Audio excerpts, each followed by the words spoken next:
ஒரு முறை அன்னை பராசக்தியினுடைய ஞான சபையில் சப்தகன்னிமார்களிலே ஒரு கன்னி அற்புதமாக நாட்டியம் ஆடினாள். அந்த நாட்டியம் அருமையாக இருந்து சக்தி தன்னை மறந்து ஆனந்தமாக இருந்து அதை பாராட்டுகிற பொழுது தன் கழுத்திலே இருக்கிற அற்புதமான ஒரு மாலையை எடுத்து, கன்னிப்பெண்ணே இதை நீ வைத்துக் கொள்வாயாக என்று சொல்லி பரிசாக கொடுத்தாள். பெருநாட்டியம் ஆடி அந்த மாலையை பரிசாக பெற்று ஆனந்தம் அடைந்து விட்டாள். ஆனால் அப்படி பூலோகத்து பக்கத்தில் இறங்கி வரும் பொழுது தன்னைத்தானே சிந்தித்தாள். உலக வாழ்க்கை இல்லை, எல்லா செல்வங்களும் நமக்கு இருக்கு. இந்த மாலையை பராசக்தியின் கழுத்தில் அனுபவித்த மாலையாச்சே, இந்த மாலையை நமக்கு தந்து விட்டார்களே அம்மா, இதை எப்படி பயன்படுத்துவது என்ற விதி தெரியாமல் ஒரு பிழை நடந்துவிட்டால் இதில் இருக்கக்கூடிய பெரும் சோதனையை நம்மால் தாங்க முடியாதே, இதை எப்படி வைத்திருப்பதுன்னு சொல்லி மனவேதனைப்பட்டுக்கிட்டு இருந்தான். யாரு? சப்த கன்னிமார்களில் ஒரு கன்னி. அந்த நேரத்தில் துர்வாச முனிவர் அங்கிருந்து வந்தார். சுவாமி, முற்றும் துறந்த ஞானியாகிய தாங்கள்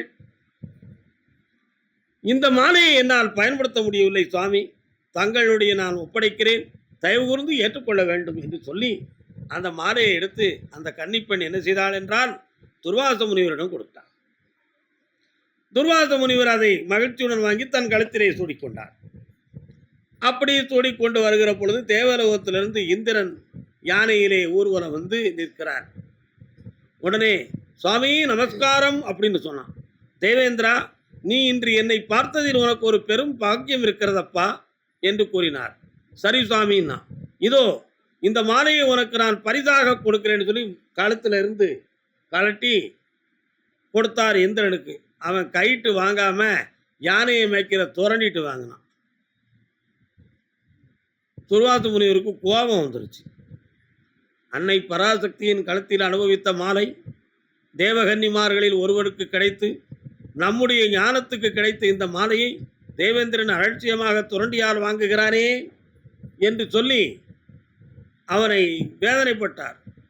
எப்படி கையால் வாங்காமல் துரட்டால் வாங்குகிறாயே தேவேந்திரா, உனக்கு மதியுகம் இல்லையா அப்படின்னு கேட்டார்.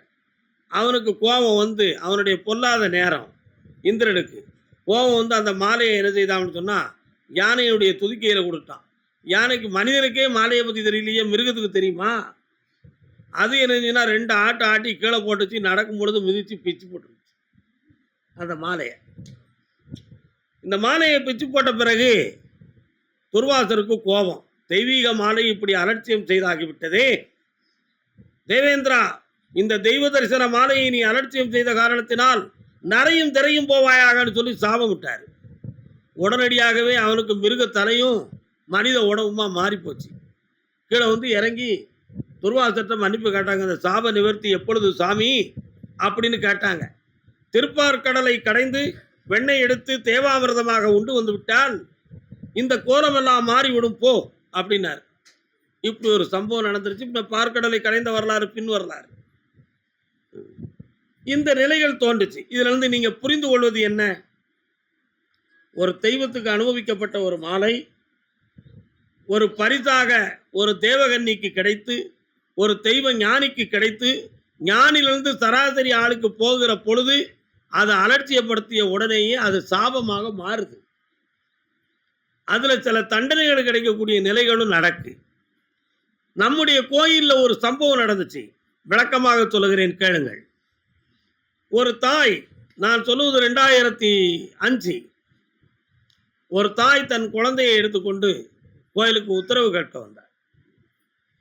அப்போ அவளுடைய ஒழுக்கத்தில் பல குறைகள் இருந்துச்சு. அதை நம்ம பல பேர்களுக்கு மத்தியில் பேசக்கூடாது என்று நினைத்து, சாமி என் வாழ்க்கையில் உள்ள சில துன்பங்களை தாங்க முடியல, எனக்கு வாழ்க்கை கொடுங்கன்னு கேட்டான். அப்பொழுது மகளே, இதோ உன்னுடைய இடுப்பில் ஒரு குழந்தை இருக்கு, அந்த குழந்தைக்கு எனது வெற்றி மாலையை போடுறதுன்னு சொல்லி என் கழுத்தில் இருக்க மாலையை அந்த குழந்தைக்கு எடுத்து நான் போட்டேன். இந்த மாலை வந்த பிறகு உன்னுடைய வாழ்வு நல்லா இருக்கும், உன்னுடைய தவறுகளிலிருந்து உன்னை மீட்டி நான் உயர்வாக வாழ வைப்பேன் என்று சொல்லி அந்த மாலையை நான் அந்த குழந்தை கழுத்துக்கு போட்டேன். குழந்தை ஆம்பளை பிள்ளை. நான் என்ன கேட்க வந்தேன், இவர் என்ன சொன்னார் அப்படி என்று திமிரில் ஆணவத்தில் அந்த பொம்பளை அன்னதானத்துக்கு நாங்கள் அடுப்பு பற்ற வச்சுருந்தோம், அந்த மாலையை கலத்தி அடுப்பில் போட்டு போயிட்டான். அது தீ எரிஞ்சிடுது. அன்று இரவு என்ன நடந்துச்சுன்னா, அந்த குழந்தை வீட்டுல சமையல் பண்ணிக்கிட்டு இருக்கும் பொழுது அடுப்புகளை காலை ஓட்டி காலு வந்துருச்சு. இப்படி ஒரு சம்பவம் நடந்துச்சு. கடைசியில 3 மாதம் கழித்து அவ வந்து மன்னிப்பு கேட்டு அந்த பிள்ளையும் நல்லாக்கி அவளுடைய மனநிலைகளும் திருப்பப்பட்டு தெளிவாக்கப்பட்டாள். இது ஒரு சம்பவம் நடந்தது.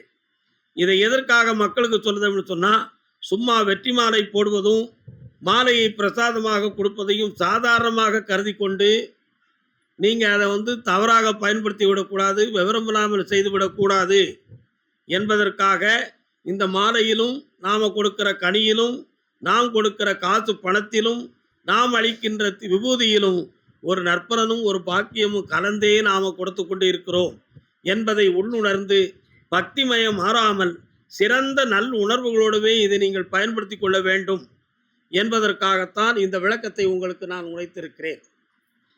கோயிலில் குருமார்களுக்கு மாலை போடும் பொழுது மாலையை போடும் பொழுது மாலை போடு குருசாமிக்கு போடுற அவருக்கு எரிச்சல் வராமல் போடணும். மாலை அந்த நாருக்கு மேலே பிடித்திருந்தால் தலையில் தட்டாது, அப்படி போடலாம். கோயிலுக்கு ஒரு பொருளை வாங்கி கொடுக்கும் பொழுது மனம் கோணாமல் வாங்கி கொடுக்கணும். இவ்வளோ விலையாகுதே, இதெல்லாம் கொடுக்கணுமா, இவ்வளோ செலவா, என்னத்தை சொல்ல, இப்படிங்கிற உணர்வுகள்லாம் இல்லாமல் நீங்கள் வந்து யாராக இருந்தாலும் கொடுக்கணும். நானாக இருந்தாலும் அப்படித்தான், நானாக இருந்தாலுமே அப்படித்தான், அது யாராக இருந்தாலும் சரி. உலகத்தில் தெய்வ தரிசனம் தெய்வ திருக்கோயிலுக்கு கொடுக்குறோமா, மன நிறைவாக கொடுத்துடணும். நமக்கு முடியலன்னா பேசாமல் கையை கட்டி வாயை பற்றி ஆனந்தமே அருள்வடிவே நீ என் உள்ளத்துக்குள்ளே இருக்க, எனக்கு இயலலப்பா அப்படின்னு நினச்சி மனதை சரணாகதியாக்கி ஆனந்தமாக இருந்துக்கணும். இவ்வளவுதான். இதுக்கு ரெண்டுக்கும் தேவை மனசு தான்.